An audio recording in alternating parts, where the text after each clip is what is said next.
I absolutely hate. Welcome to session 1. None of you know each other. You're in X location, and you've been giving no plot hooks. What do you do? I had a game master do that once in a Dresden Files TTRPG. It was the only session we had. It was horrible. All of our characters had really cool backstories that could have been pulled from for plot hooks, and he gave us zero description of the world around us, and zero things were happening. So we all just did nothing. The dragon scion went to look for shiny objects to buy in stores. The musician played his instrument in his usual bar. The bounty hunter went to check his job board and was given a choice of jobs to choose from. He picked one. Immediately after, the game master said that he was hoping he'd go for this other job that was much cooler.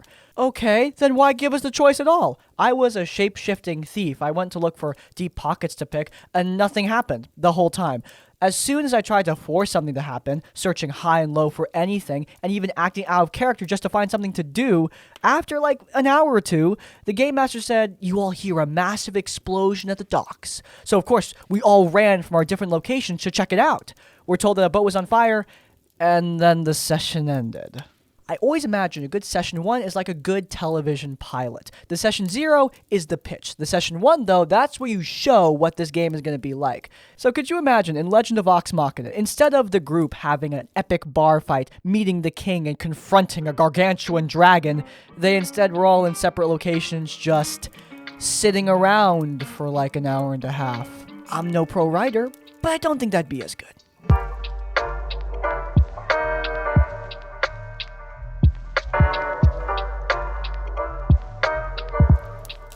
I am the Dungeon Master for my own homebrew world for a group of very good friends. The original plan was to have the following players: my boyfriend, his best buddy, and my best buddy. This is where the story kind of starts too. When I talked to my best buddy about D&D, another mutual buddy was also present. Let's call him Alex. Alex just promptly invited himself. I was so perplexed that I could not say anything at first. He's also a friend of mine, but I didn't want to affront him, so I just thought to myself, hey, he's a chill guy. I can certainly write him into the group. No sooner said than done, so I started as the only person with at least some D&D experience with a group of 4 neophyte players. Alex has a character with an urchin background. This is an important detail. I cannot remember exactly whether the following events happened in session 1 or session 2. In any case, it's at the very beginning. We played a long session over the weekend. Alex had already announced that he would be gone for an hour or two to have beer with a friend. That was fine with all of us. My group met, everyone got along. Alex was a little too chill with his "I'm always smoking various herbs I found in the woods" character, but, you know, he's chill as a human too. It's his first character. Maybe his real character just bleeds into his D&D character. However, I felt like the group had to drag him along a bit more because he didn't really get involved. Then, around midnight came our break. It was good to take a breath and prepare for the second half of the session. The second half started with the group going shopping at the village market. Alex insisted that he wanted to buy one whole cheese wheel. Cheese for everyone! For his pet mouse that comes with his background. And not only did he give the merchant several gold coins instead of the 1 silver he had asked for, he insisted on putting the whole wheel of cheese in his pocket. Since the market is right next to the tavern where the group is staying, we just kicked the detail into the long grass. In the evening, the group went back to the tavern and had a drink. At some point, the cheese wheel came up again. He put it on his mouse on the table, and the cheese was eaten within moments. The whole cheese wheel. At least, that was Alex's description. Afterwards, the mouse began to talk and claimed to be the cursed father of Alex's character, without me, as the dungeon master, knowing about any of this, which is strange. You could tell it was getting much quieter in the Discord, and the group were just very confused. I can no longer reconstruct exactly what happened next. However, it ended up that the mouse annoyed the group so much they decided to simply kill it and tell Alex's character that had run away. The character had fell asleep at the table in between, I think. However, it was absolutely unkillable. Alex always somehow made up some excuse as to how the mouse could get away. I was absolutely overwhelmed as a dungeon master at this point, and the group was so focused that I didn't even manage to get a word in edgewise. This was my first or second session that I've ever actually been a dungeon master for. We ended the session early because that was enough for me. At that point, I didn't know if I even wanted to continue with this group. At least not with Alex. My best friend convinced me to continue the campaign anyway. Alex immediately suggested if we could just forget about that whole scene. The group agreed that Alex's character had smoked way too many pipes in the small tavern room, and everyone has sort of collective hallucination. Pippin, what happened? Murray, I think we went on an epic adventure. That's not what I remember. What do you remember? Yesterday. Since then, such strange rounds have never happened again. Alex has been behaving excellently. Just the other day, I found out that Alex is very sensitive to alcohol, and that he apparently drank half a crate of beer instead of one beer that evening. I'm glad I finally have an explanation as to why this evening got so derailed. Alex has realized they probably shouldn't do drinking and D&D together anymore. We've been playing the campaign for almost 3 years now, have a 5th player, having a lot of fun. In retrospect, I'm very happy that my best friend convinced me to continue playing. Since then, I have grown a lot from my experiences, and now know how to intervene when my party starts doing absolute nonsense. And the moral of the story, even if a session looks like it's going absolutely down the drain and the players seem really weird, sometimes it can be rewarding to give groups a second chance. Nothing wrong with a second chance. It's when we start getting into 3rd, 4th, 5th, 6th, etc. chances that things get a little bit ridiculous. But here, it absolutely worked out for you, and you know what? We love to see it. Alex is certainly not the worst problem player of all time. Guy got a little drunk and a little silly at the D&D table, and people didn't really know how to respond to it. Especially as a new Dungeon Master, that's going to be something that you aren't going to handle perfectly. We have experienced DMs who have been DMing for decades, not being able to handle weird social situations at their game, because, like I've said many times, you're here to play a game, not handle drama. But unfortunately, you do take up a leadership position, and sometimes you do have to figure out how to handle that sort of thing. Calling it quits wouldn't have been completely out there. At the end of the day, you don't want to waste your time in a group that's not going to work out. But hey, like you said, giving things a second chance, nothing wrong with that. If it doesn't work out again, you can just walk away. But here, it did work out, and you guys had a 3-year campaign and now a new player, so congratulations. So me and my girlfriend, now fiance, have been dating for over 2 years, and she knows I'm quite nerdy with some things. One of those things is Dungeons and Dragons. Sadly, due to my work schedule, I haven't been able to play almost at all. The few times I've been able to play for short sessions that were honestly planned by, hosted by, and consisted of only my family. She came with me to all of them to try the game out, and she found it boring and dumb. So a few months ago, I got invited to join a campaign. The invite came from people that I was friends with all through high school, and I was really excited and told them I would love to join. I did not consult her about it because I got the text late at night around 1 a.m. after I got off work. We do not live together, and I didn't think it was a big deal. But apparently, it was. She got really mad because the D&D group consists of all girls. One of them might not be, but I'm not sure. I haven't asked. She was adamant that I could not go because she was not okay with it. We talked and fought off and on for a few weeks before we came to a compromise that I could go, but at least the first time I had to do it over FaceTime. Due to unavoidable circumstance, I wasn't able to go to the first 2 sessions I was invited to. When the 3rd session came around, I was only able to join over phone, but only for an hour or so. And the 4th session, I finally got to stay on the call for the full game. We were playing once every 2 weeks on Sunday nights due to people's work schedules. Then, our Dungeon Master got a better job, but had to work weekends and has Thursdays and Wednesdays off. Due to many scheduling problems, we are taking a 6-week break before one of our members finishes classes, and then we should be able to play Wednesdays or Thursday mornings. But my girlfriend is once again adamant that I cannot go. We usually spend every morning before I have to go to work together. She's using the same arguments as before, saying she trusts me, but does not trust them. They all seem to be enjoying themselves, having wholesome fun playing this fantasy board game, role-playing with each other. This is exactly the kind of people who are gonna steal my boyfriend. I'm your fiance. Oh, right, yeah. Am I the a-hole for wanting to go and really just not seeing a problem? From my point of view, if she trusts me, then I feel like she should trust me not to do anything to betray her trust at a Dungeons and Dragons game. She feels like they might try something with me. Sorry, long text. Just wanted to get as much important details as I can because I'm writing this down for the first time. No problem there. Second time we've had relationship things this week. But anyway, drum roll please.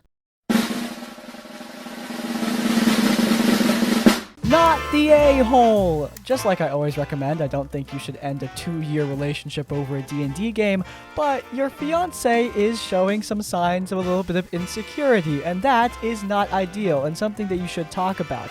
Her not trusting your friends from high school is the same thing as not trusting you. Now, of course, what is true dimension, all that, there could be some details that are left out. Maybe this person had a relationship with one of these girls in the past, but let's be honest here. There are a lot of people out there who just cannot conceive of male-female relationships for some reason, and I think we need to normalize those more. This guy can play the D&D game without cheating on their fiance. It shouldn't be that big of a deal. Essentially, if she trusts her fiance, then she should act like it.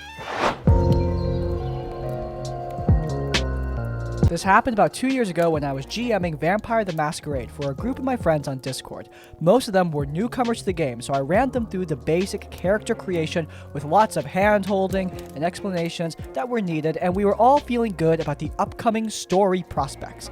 And then there was Carla. Name changed, obviously. She is the only important character because of reasons you'll see soon. The weirdness began before we even created our characters. I organized a session 0 to talk through what we wanted and what we don't want for the game, and I promised to lead the players through character creation as best as I could. Even before session 0, however, Carla sent me a long word file with her quote-unquote backstory, or rather, what was a lengthy description of her character's sire, the vampire who created her, looking for a pupil, and then a few paragraphs about her own character. That was fine until she added things to the existing World of Darkness lore. Things like the Underworld, which does kind of exist in World of Darkness, but vampires don't really have access to it in the way she was describing, or an entire empire. When questioned what the latter was, she replied, "The home dimension of vampires, the world where they come from," as if the vampires are like aliens or something. Then came the weirder things such as her describing her character as a typical special snowflake, not like the other kids type, and then mentioning the beautiful sunny afternoon when she met her sire, who was a vampire. And she seemed surprised when I told her that he would not approach her in the daylight. Vampires in World of Darkness don't just burn in the sunlight, they actually need to rest and have a hard time staying awake during daylight hours. This was especially strange because she told me she read the lore parts of the book I gave her, so she should have been aware. Oh, yeah, here's her definition of reading. Vampire. Hey, it's not a problem if you didn't. Didn't mean to scare you, but it's not a problem if you didn't have time. But did you get through that lore I sent you? Yup, I read through the whole thing.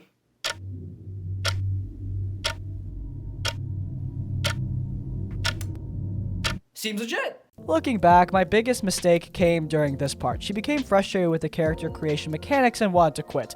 Given how the gaming group was a tight-knit bundle of friends, and especially because I felt like she was making a mountain out of a molehill, I pressed her on this. Come on, it'll be fun. I know it's complicated, but it's a great game, I promise.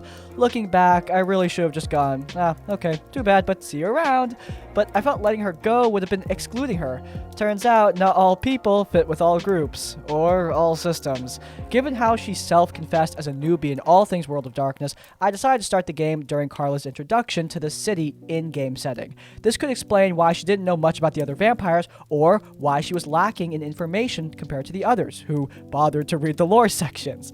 I had a mild fear of what Carla would do, but with all the others creating their characters and having fun with it, I took heart in making this work. For the group, I thought. Then the game began. Carla's character was introduced to the city, a real public display in World of Darkness where the newcomer has to appear and introduce themselves to the heads of the vampire of the territory. I narrated the event and uploaded some pictures with names of all the important NPCs. While I'm narrating, Carla sees one of the images and in the middle of my sentence just yells, "Wow, that guy's real hot." I bristled at this, but shook it off. I just continued with the introductions, asking her just next time not interrupt. The first main story beat was a social event, allowing for some roleplay, some character introductions, interactions if need be, and a couple of social roles. In the middle of another player chatting with some friendly NPCs, I noticed that Carla hadn't spoken in a while, so I asked if she wanted to do anything. If she wanted to get to know the other vampires, or chat with the sire, or approach the players. She responded with, "I don't know. If no one comes up to me, I'll just sit here and stare ahead, not really doing anything." I didn't know what to do with this response, but later directed an NPC her way to involve her in the main story. She often still interrupted with exclamations of, "Oh, wow, really?" It was a bit grating, but it's bearable so far. At least she went along with the party and involved herself. A bit.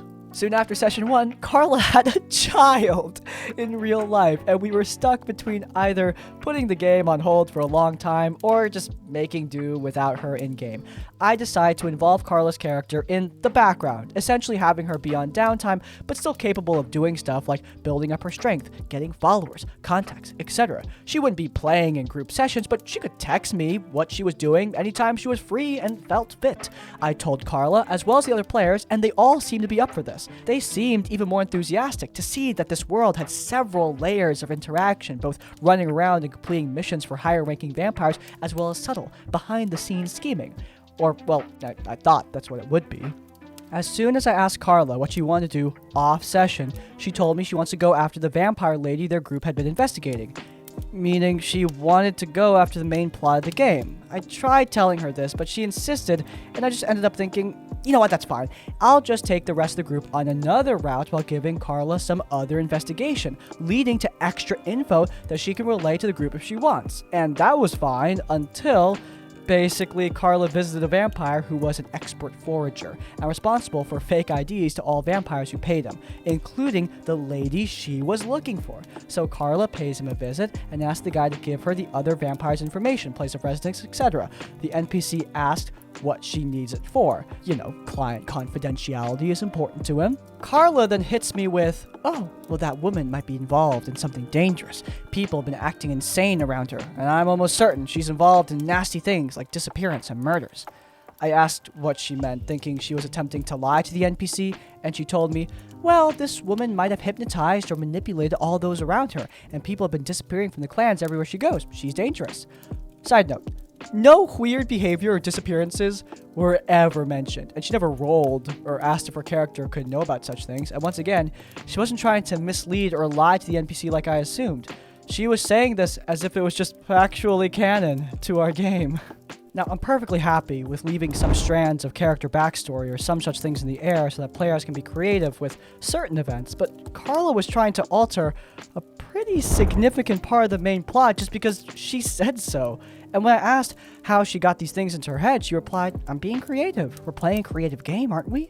Yet another explanation, a reminder about, narrative cohesion, but no kicking, which is perhaps my second biggest mistake. Pause for crispy commentary.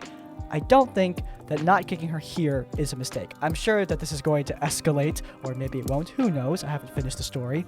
But, so far, Carla is suffering from new character syndrome. She's a new player, and you know what? New players sometimes don't really know what's going on, especially when they have a brand new kid, and not kicking her here, I think, is pretty reasonable. You know, she made a mistake, you explained what her mistake was, and then you moved on. So far, she's got 2 strikes. Really, right now, I'm just waiting on the 3rd.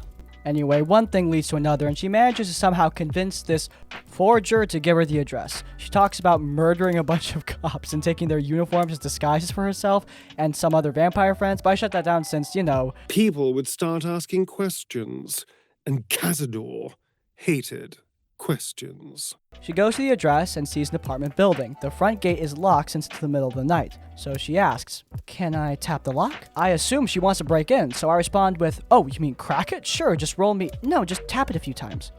"Wait, what?" "You know, tap it with my fingers." Sure you can, but it's not gonna open." "Then I'll just wait for someone to come out here and open it." "You could just crack the lock. I mean, heck, you have super strength. You could just kick down the door." "Nah, I don't want to. It'll worry the neighbors. I'll just wait until someone comes out. If need be, I'll wait till morning. I either survive or I won't. I try to use the doorway as my shade from the sun." Yet another side note, she was playing a Bruja. They're like the tough guys, the fighters, the brawlers, a clan whose profile in the book actually includes the sentences, "They just make their havens in whatever place they wish. Are you going to tell them to leave?" Now, there's nothing wrong with playing outside of your race, class, clan, stereotype, but Carla is the same person who, in another game in the system of Magus, a Hungarian RPG copied from D&D in the early 70s and 80s, she set a villager's tent on fire with a torch and laughed as the Dungeon Master described the NPC rushing out with both her and her children on fire. So this, oh, I shouldn't bother the neighbors level of manners honestly confused me. And I thought about having some random guy just open the door, but looking back, I didn't want to just give her the prize when she was just sitting around sulking that the world didn't bend to help her. I held firm that even though I was hoping my players would act up as heroes, I also wanted to present them with challenges, you know? Regardless, finally she realizes that she needs to do something to get ahead and breaks in, finds another address, and moves to the next spot. Keep in mind that during this time, she only ever interacted with the party in the first ever session. Now, many weeks have passed and she's gone to 3 different places in the city all on her own. She then gets to the next place, and it was a well-disguised hideout made to look like a flower shop. Carla arrives, takes a look in it from the outside, and asks me if she sees any signs of life or operation. Given it was the middle of the night and expecting her to investigate further, I tell her, I don't see any obvious signs of people living here long term. It's a workplace, one story. People seemingly only come in to work and go home elsewhere. Instead of investigating or even waiting around till morning to see if anyone comes here or something, she suddenly bursts out, "This was all for nothing. I came here as a complete waste of time. I'll just go back and tell the others that our target got away. This is ridiculous." As any sane person would, I politely requested her to explain what the bedeviled sack of glue-eating ferrets got into her, not failing to question just where she wanted to go back to. She answered, back to the others, as if that was a completely sensible thing, leading me to mention that the others and their whereabouts were completely unknown to her. They were either in their own havens or completely different parts of the city or somewhere entirely different, and she had no viable way to track them down in short order. This was by design since she was supposed to operate solo since she couldn't join the group sessions due to, having a kid. That was when she quit. She threw a tantrum about how restrictive and strict the world was, literally saying, "So many rules seem to have been written by some goddess or something." How nothing she ever tried worked, and how she tried everything but lost interest. What ticked me off was that throughout it all, she suddenly made me out to be the bad guy and presented herself as the poor victim suffering under my ridiculous rulings. I basically told her it would be better off indeed if she quit, but pointed out how I did try to help her and make suggestions, and almost everything went well for her, despite how insane her methods of dealing with her problems ended up being. Overall, I was just happy I wouldn't have to deal with her anymore. I still told her she could listen in on sessions if she could make it, since of course I never wanted to exclude her from the friend group, and then she showed up to the sessions with her baby, not muting her mic so that all we could hear was her kid loudly crying in the middle of what was supposed to be a tense negotiation, and even had Carla herself interrupt a few times with, "Wow, that's so cool," and "Oh, who's that character?" until I asked her to shut off her mic since it was, bothering all of us. She shut off her mic alright, then exited the call, and then quit the server. And that's the end of Carla, the weird vampire lady. Not the worst RPG horror story, not even my worst Vampire the Masquerade horror story, but definitely one of my most confusing experiences as a game master in any system or group. Thank you for reading this long story, and I wish you a truly happy and pleasant day. I hope you had fun while experiencing this tale of confusion. I will say before we get into Carla that I don't really understand why she needs to be cut off from the rest of the group in-game. I don't know if it's a Vampire the Masquerade thing. I don't know if there's some kind of story element that would be compromised if she were to join the rest of the group. But if you don't want to exclude her, I would make it a little bit easier for her to rejoin the rest of her fellow party members, if that's at all possible. Again, I don't know too much about the system. However, the big problem here is, like I said earlier, new player syndrome, which is not really a syndrome, it's just people need to learn how to play these games. And I don't know if Carla is the best person for Vampire the Masquerade. For starters, she doesn't seem to have much of an inquisitive mind. She looks at something that seems very simple, but doesn't bother to analyze it for any sort of complexity, even though you foreshadow that there's more than meets the eye. That is a big problem when you're playing a predominantly roleplay focused game like this, or like Call of Cthulhu, for example. I think it would have been best for you guys just to go your separate ways. Carla doesn't fit with this group, and also, she's got a new kid. She's busy, but apparently she thought that she could push through, and it ended up just not being fun for any party involved. All right, and that's a wrap. If you guys enjoyed, then please do leave a like. If you want to see more of our content, then you can check out our Tabletop Tavern Tips series. We just did a video on Jaden Animations and her D&D game. It's linked in the cards. And while you're there, subscribe to Crispy's Tavern to get more of our content as it comes out. And finally, if you want to leave your own stories or thoughts, go down in the comments down below. If you can't think of a comment, leave the comment, the weirdest vampire, to let me know you made it to the end of the video. Hey, by the way, if you have your own horror stories, you can send them directly to us. There is an email linked in the description. Send your stories our way to get a chance to be featured in one of these videos. But hey, even if you don't have any stories, in essence, like, comment, subscribe. I will see you all next time. Farewell. Hey, it's not a problem if you didn't.